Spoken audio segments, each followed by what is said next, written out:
baratunaniza mwana baratunaniza ako ikintu cyonyine man kizagumya kibatungura ni uburyo mutunaniza tugagumiza tukabikora kandi abarusha kubaho neza mwana baratunaniza abo baniga bana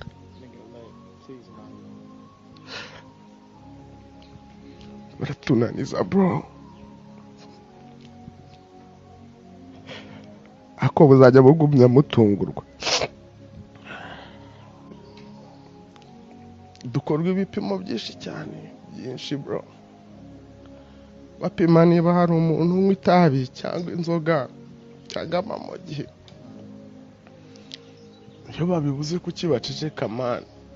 byibuze nabyo babivuze ko wenda hari ahantu ushaka kudukorera hari kampani nyinshi cyane zishobora kutampa akazi mwana bitewe nuko zishobora kuba zikeka ko nkwa ibyo bintu niba mubonye urumogi basi mubivuge muvuge ati uri kana nk'urumogi nimutarubona nabyo mubivuge ariko nyine sinzi nyine ubanza bakeneye inkuru yuko turunywa gusa ni njye muntu ushobora kuba wari uri kurinda inkari zanjye kurenza uko bazirinda Sorry, that's but why? nyine nari niyizeye urumva ariko ndavuga nti mwana bino bintu bishobora kuba bigira bishobora kuba hazari cyangwa bikaba ngombwa yuko umuntu yibeshya nje inkari zanjye ngewe nari ndi kuzireba kurenza uko abashinzwe kuzireba bazireba nta manevure nini mwaze ni ndahanya ariko shu ndi kubireba fresh gutya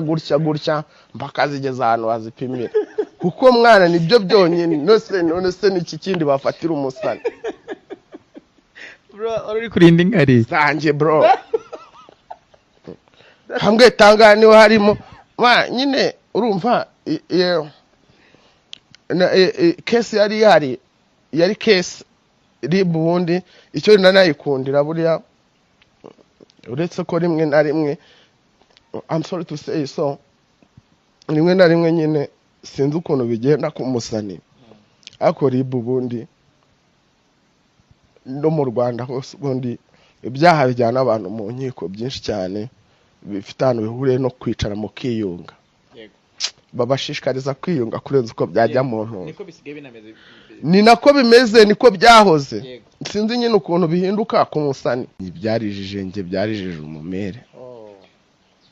ari imana nta kindi kintu tuba dukorera amana ntacyo urumva niyo mpamvu iyo umuntu ari umwe iki gihugu kumujera biragorana mwana nge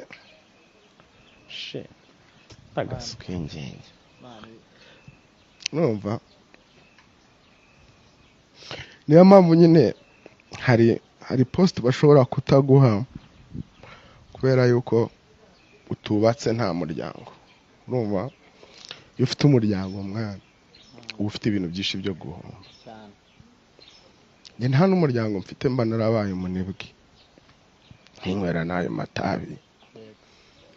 nkinywera ibyo bimogi nta mpamvu ufite ukorera nta mpamvu ufite ninde nabaga ndi kurokora se ariko ko ibyo bintu byose mbifite disakrifiya mwana mbona umuntu mvunikira mwana ngo atazarira n'umunsi n'umwe niwe warize byarambabaje fo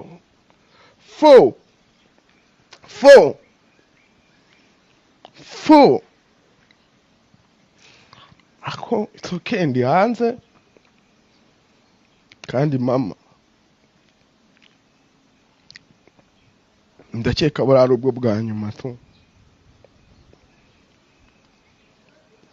nta wundi mani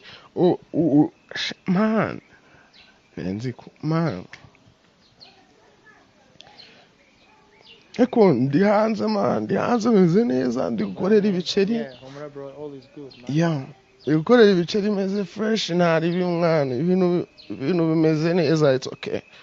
ako ntago byari byoroshye kiriya gihe nawe n'umunyamakuru bitema inda umbyana imana bite byawe mwana bibintu zino nkuru uko mba mbona